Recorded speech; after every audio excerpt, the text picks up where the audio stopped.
In the spring of 2016, a legal battle between Apple and the Federal Bureau of Investigation captured the world's attention. Apple has built security features into its mobile products which protect data on its devices from everyone but the owner. That means that criminals, hackers, and yes, even governments are all locked out.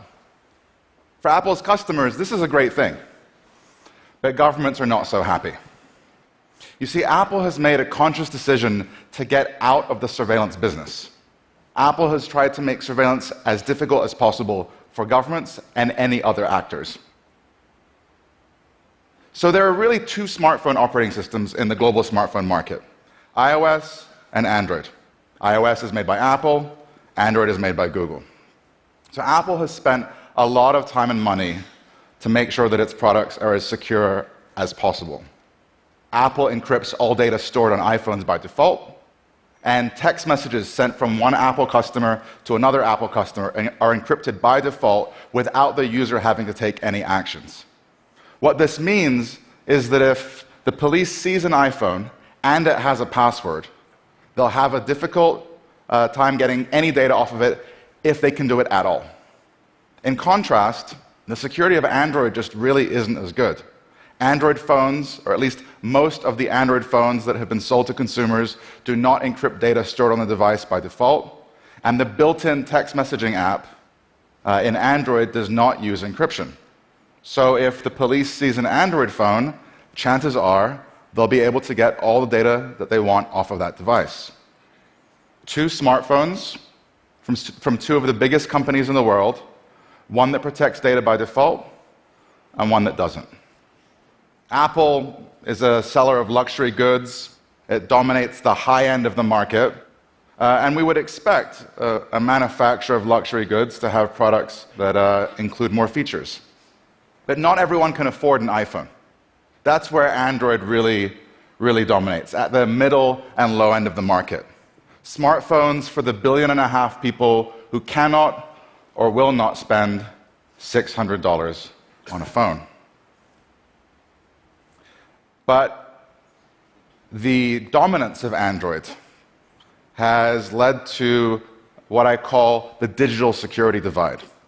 That is, there is now increasingly a gap between the privacy and security of the rich, who can afford devices that secure their data by default, and of the poor, whose devices do very little to protect them by default. So, think of the average Apple customer. A banker, a lawyer, a doctor, a politician. These individuals now increasingly have smartphones in their pockets that encrypt their calls, their text messages, all the data on the device, without them doing really anything to secure their information. In contrast, the poor and the most vulnerable in our societies are using devices that leave them completely vulnerable to surveillance.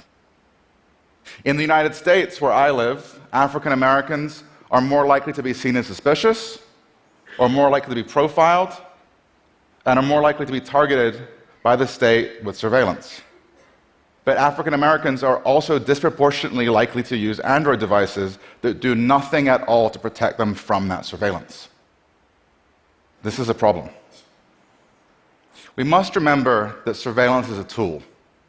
It's a tool used by those in power against those who have no power.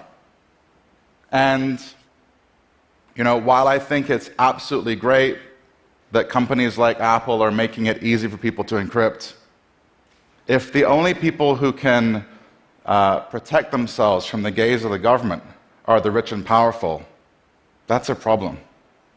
And it's not just a privacy or cybersecurity problem, it's a civil rights problem. So the lack of default security in Android is not just a problem for the poor and vulnerable users who are depending on these devices. This is actually a problem for our democracy. I'll explain what I mean. Modern social movements rely on technology, from Black Lives Matter to the Arab Spring to Occupy Wall Street. The organizers of these movements and the members of these movements increasingly communicate and coordinate with smartphones.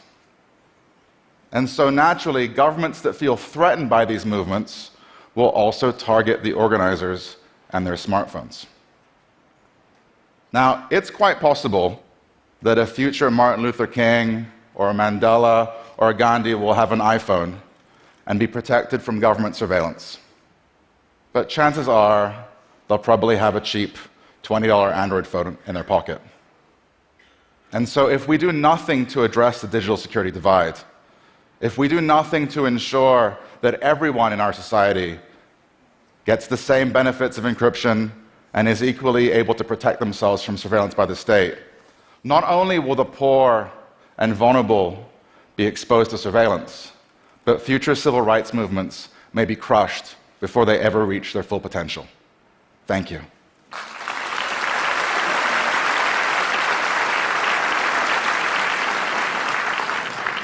So, Chris, thank you so much. I have a question for you. We saw recently in the press that Mark Zuckerberg from Facebook covers over his camera and does something with his headphone mic jack. So I wanted to ask you a personal question, which is, do you do that? And then on behalf of everyone here, and particularly myself, should we be doing that? Should we be covering these things? So putting a sticker, or actually like Band-Aids, because you can remove them and put them back on whenever you want to make a call, or a Skype call, putting a sticker over your webcam is probably the best thing that you can do for your privacy in terms of bang for buck.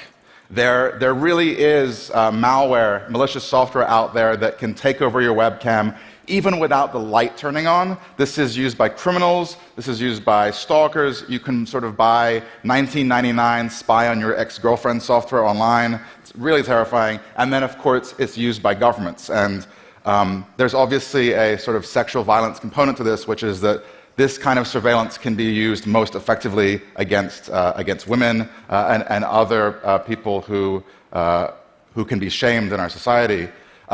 Even if you think you have nothing to hide, at the very least, if you have children, teenagers in your lives, make sure that you put a sticker on their camera and protect them. Wow, thank you so much. Thank you. Thanks, Chris.